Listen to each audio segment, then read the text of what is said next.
నమస్తే అండి. నా పేరు డాక్టర్ సందీప్, కన్సల్టెంట్ నెఫ్రాలజిస్ట్ మరియు ట్రాన్స్ప్లాంట్ ఫిజిషియన్. ఇవాళ మీ ముందుకి నేను వచ్చిన కారణం వరల్డ్ కిడ్నీ డే గురించి చెప్పడానికి. వరల్డ్ కిడ్నీ డే అనేది ప్రతి సంవత్సరం మార్చి నెల 2వ గురువారం రోజు జరుపుకోవడం జరుగుతుంది. ఈ వరల్డ్ కిడ్నీ డే యొక్క ముఖ్య ఉద్దేశం కిడ్నీ వ్యాధుల పట్ల ప్రజల్లో అవగాహన పెంచడం మరియు తగిన సూచనలు ఇవ్వటం. ప్రతి సంవత్సరం వరల్డ్ కిడ్నీ డే ఒక మెసేజ్తో రావడం జరుగుతుంది. ఈ సంవత్సరం మెసేజ్ వచ్చేసరికి kidney health for all, caring for people and protecting the environment. దీని గురించి కొంచెం మనం వివరంగా మాట్లాడుకుందాం.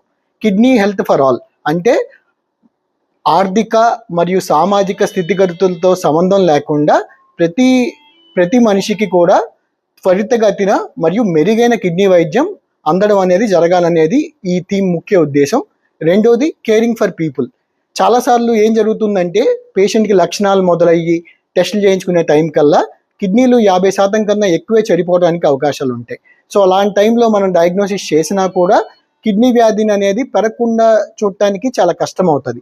సో పేషెంట్స్ ఎవరికైతే షుగరు, బీపీ చాలా సంవత్సరాల నుంచి ఉన్నాయో, కుటుంబంలో వేరే వాళ్ళకి కిడ్నీ వ్యాధులు ఉన్నాయో, అలాంటి పేషెంట్స్ కనుక ఎర్లీగానే యూరిన్ టెస్ట్, క్రియాటిన్ టెస్ట్ లాంటిది బేసిక్ టెస్ట్ చేయించుకుంటే కనుక వ్యాధి అనేది ఎర్లీగానే మనం డయాగ్నోస్ చేసి పెరగకుండా చూడటానికి అవకాశం ఉంటుంది. రెండోది పర్యావరణానికి కిడ్నీ వ్యాధికి ఏంటి సంబంధం అనేది మీకు చాలా మందికి అనుమానం రావచ్చు. కానీ ఇప్పుడు కొత్తగా వచ్చిన రీసెర్చ్ ఏం చెప్తుందంటే షుగరు, బీపీ వల్ల ఎలాగైతే కిడ్నీ వ్యాధులు పెరుగుతాయో, నీటి కాలుష్యం, గాలి కాలుష్యం మరియు ఆహార పదార్థాల్లో కంటామినేషన్ వల్ల కూడా కిడ్నీ వ్యాధులు పెరగచ్చని చెప్తుంది. అలానే ఒక పేషెంట్ డయాలసిస్ మీదకి వచ్చిన తర్వాత ఒక్కసారి డయాలసిస్ చేయడానికి దాదాపుగా 120 నుంచి 200 లీటర్ల నీరు అవసరం అవుతుంది. అలానే పవర్ అవసరం అవుతుంది. తర్వాత మనం డయాలసిస్ చేసిన తర్వాత వచ్చే మెడికల్ వ్యర్థాలు ఏవైతే ఉన్నాయో అవి కూడా డిస్పోజ్ చేయటం వల్ల కూడా పర్యావరణానికి హాని కలిగే అవకాశం ఉంది.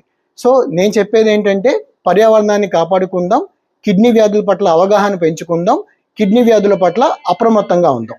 Thank you.